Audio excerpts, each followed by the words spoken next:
Sobre o caso do Guto Zacarias, realmente, esse é o escândalo recente, na minha perspectiva, de fato, envergonha o nosso partido, tá? Eu não vou mentir pra ninguém aqui em relação ao que aconteceu, não vou passar pano, porque, primeiramente, todo mundo sabe qual é a minha opinião sobre aborto aqui. Nunca menti. Agora, a minha posição sobre aborto é uma, a posição que nós temos no partido, institucionalmente, é outra.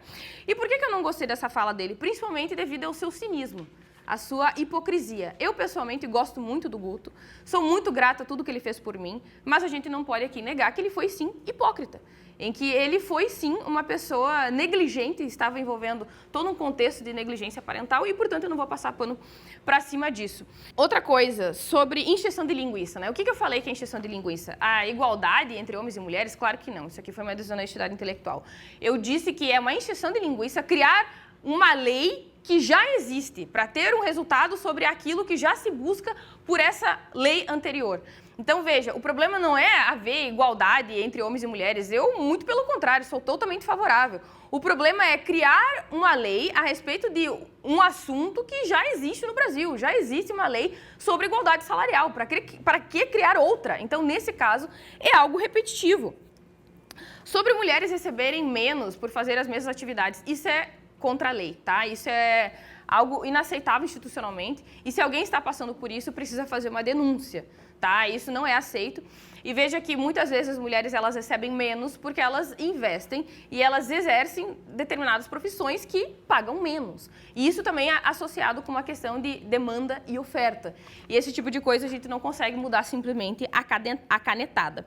Outra coisa, elas falam, o PT fez isso pelas mulheres, o PT fez aquilo, mas não está surtindo efeito, porque os índices de feminicídio continuam aumentando. Talvez realmente o PT tenha feito muitas coisas pelas mulheres, mas chegou ao seu ponto de limite. O teto de eficiência acabou. E a gente precisa de outras políticas, nós precisamos de outras soluções, nós precisamos de outros planos. E nós temos esse plano, que eu já apresentei anteriormente e que a Kessia também pode falar mais uma vez.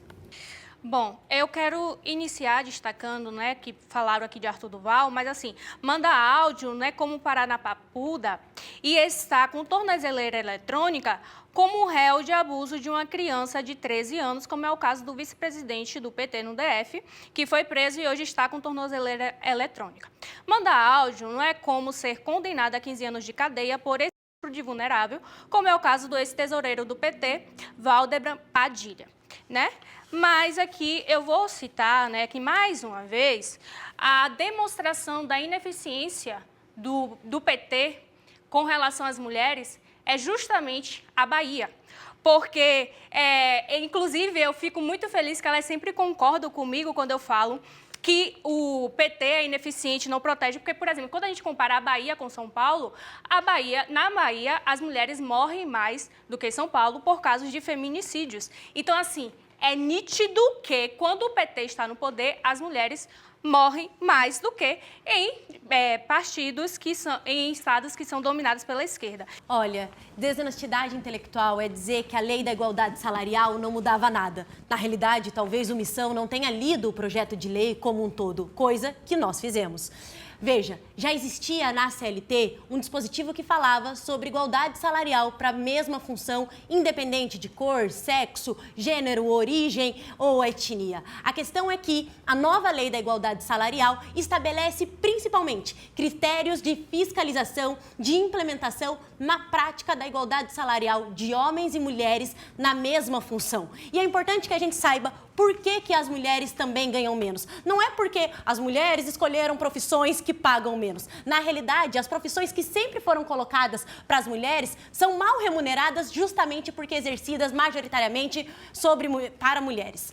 Ou seja, professora da educação infantil, por exemplo, que é uma profissão majoritariamente de mulheres, ganha muito menos do que professor da rede universitária, que por muitos anos foi majoritariamente o lugar onde os homens ocuparam. Isso não é por acaso, não é porque um é mais importante do que o outro, é porque é sistemático, é estrutural a desigualdade que as mulheres sofrem. Então é importante que sejam honestas do porquê o MBL e o Missão votou contra a lei da igualdade salarial. Não é porque ela já existia, é porque eles não querem que tenha fiscalização, não querem que seja implementada na prática, porque é isso que nós estamos fazendo. Homens e mulheres devem ter o mesmo salário quando estão na mesma função. Quem protege a vida das mulheres somos nós. E sabe por que os índices têm crescido? Porque agora as pessoas têm confiança de denunciar, de saber que a polícia vai atrás. As pessoas estão vendo que agora o nosso presidente não defende que as mulheres tenham que ser submissas aos homens, que as mulheres tenham que ganhar menos, ou não relativiza a violência contra a mulher. É por isso que nós endurecemos, é por isso que nós criamos a lei contra o feminicídio, por isso que os governos do PT defenderam a Casa da Mulher Brasileira, é por isso que nós estamos já lançamos o Pacto de Todos por Todas, para que também seja a responsabilidade dos homens enfrentar o feminicídio. Nós não estamos fazendo uma disputa entre o sexo, entre os gêneros. Nós estamos falando que as mulheres merecem ser respeitadas no Brasil, que as mulheres não podem e não devem ser vítimas de violência, de desigualdade social e que, principalmente, as mulheres têm que ser donas da sua própria vida, com valorização no mercado de trabalho, com tempo para ficar com a sua família através do fim da escala 6x1, que vai beneficiar principalmente as mulheres trabalhadoras que sofrem com a segunda, a tripla jornada de trabalho. Então, essa coisa de que é uma lei que já existe, é uma mentira de quem não soube ler o projeto de lei. E se você tem dúvidas, entre na consolidação das leis trabalhistas e veja tudo que foi adicionado pela lei da igualdade salarial.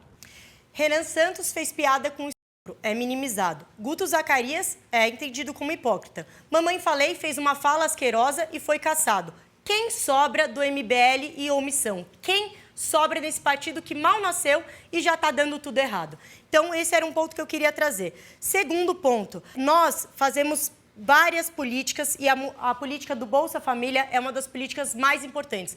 Porque como faz com que as mulheres saiam de relacionamentos abusivos? Com independência financeira e independência emocional. E para isso, o Bolsa Família, sendo uma política onde as mulheres líderes de família ganham e recebem esse recurso, elas estão saindo de relacionamentos abusivos. Acontece que nós da esquerda entendemos o machismo como uma questão estrutural e que os governos podem e devem ajudar, mas que a sociedade como um todo tem que fazer esse debate, um debate da cultura. Nós precisamos estar dentro das escolas debatendo o machismo com as meninas, com os meninos, com os jovens, com os adolescentes. Nós precisamos fazer esse debate e assumir para si, para nós, essa luta da sociedade como um todo. E aí, para dizer uma coisa do Lula, que é um grande líder mundial pacifista. O Lula fez uma fala que eu acho que é das mais importantes e mostra de que lado ele está.